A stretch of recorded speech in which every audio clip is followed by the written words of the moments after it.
Hi guys, welcome back, thank you for watching. Please do hit subscribe if you haven't done so yet, that really does help. And welcome to a brand new section of my channel, which I'm tentatively calling Ditch the Fix. Now, a couple of years ago I put up a full stream of my most recent album, I Live on the Outside, and I got a few really lovely emails off the back of that from you guys, and one of you said, could you show us how to record vintage guitar tones? So since then I've been trying to think of the most interesting and engaging way of showing this to you. And this is what I've come up with. Now the reason I'm doing it in this way is for two reasons. Firstly, to answer that question of how do I record guitar tones? But also, as I'm sure a lot of you guys are, I'm a big fan of that pedal show, and I was watching it a couple of weeks ago. And a comment came out on there which didn't really sit particularly well with me, mainly because it's so incredibly true, which was when we record guitars, we as guitarists obsess over our tone and the transistors in our fuzz pedals, and we get into the really minute details of our sound. And then when it's recorded, whoever's mixing it or producing it or engineering it changes that sound hugely. All the low end goes and it is completely different to as we played it. Does that really need to be the case though?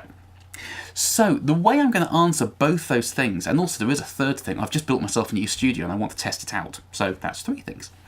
The way I'm going to do this is I'm going to write and record and mix and master and release a song, and I'm going to document it as I go along to you guys, and I'm going to look at every stage of the process. I'm going to work with a session drummer, a session bassist, I'm going to record all the guitars and just produce a song and put it out on YouTube, but show you guys how I'm doing every single piece of it. So the reason I've called it Ditch the Fix is there is a mentality when it comes to recording nowadays that everything has to be perfect. If you listen to anything on commercial radio or any sort of big production album, you won't hear any glitches or mistakes or fluctuations in timing or anything in that. Everything is usually Pro Tools to within an inch of its life. Everything is edited. You can do a guitar solo 50 times and choose the best 2 or 3 notes from each take, stitch them together, and you do that for every single part. You can record the drums, and if it goes off from the click a little bit, then you just go into Beat Detective and go brrr, and it lines everything up and it sounds like a metronome. Back in the olden days, and this is where the vintage recording thing comes in, that wasn't possible. Everybody recorded a tape in the olden days, and yes, you could edit with a razor blade and splice the tape together, but it was quite difficult and you didn't do it much. You would generally have a room full of musicians all playing together, and you would choose the best 2 takes, chop it in half, put the best half of each, splice them together and release it. And if a mistake happened in the studio, that was great, and if it sounded cool, that's what was released. If you listen to The Gene Genie by David Bowie, the 2 bars leading into the first chorus are a complete and utter cock-up. Everybody in the band is playing something completely different. You can hear Bowie shouting, "Get back on it." That wasn't part of the song, he was having a go at the band because everyone was playing something completely different and everything was going wrong. But it sounded cool. So that's how it is, and now every cover band all over the world plays that 2-bar mistake every single night because it sounded cool, it had character, it had attitude.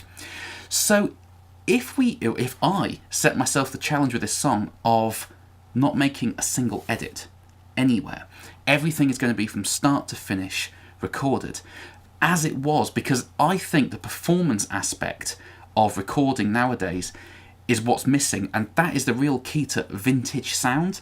It's not, I mean, the sounds are important, what guitars you use, what drums you use, how you record it, how you mix it, all of that is really important, but more than any of that, I really do think that the performance aspect of embracing imperfections and having a performance documented on tape, rather than editing together a sort of highlight reel of everybody's, studio contributions, that's the real key to the so-called vintage sound. So that's what I'm going to do, guys. I'm going to write a song, and I'm going to hire a drummer, hire a bassist, and put the song together, but take you guys with me. And I'm also very keen for you guys to be involved in this as well. So I'm going to start up a kind of parallel part of the channel, which will go along my full channel, but specifically for this video series, called Ask Perky.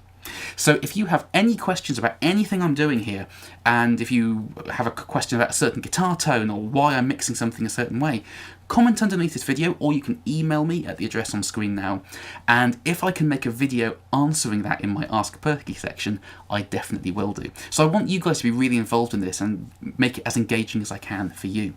So please do comment underneath with any questions you might have at this early stage, and let me know if you think this is a good idea or not, and what sort of things you'd like to see me document. I'm very happy to tailor this to you guys because it's kind of at your request in a way. So yeah, thank you for watching, guys. I anticipate this video series probably being about 12 videos or so, culminating in a so-called official video release showing everything being recorded in real time. And I'm going to put it in my my store and my web shop for, I don't know, 50p or something. And if anybody wants to help me out at the end of it and buy the track, that'd be very much appreciated. It's not going to be a lot of money, but believe me, every little helps. So thank you for watching, guys. As I said, please do carry on subscribing to this channel if you haven't done so yet. It really, really does help.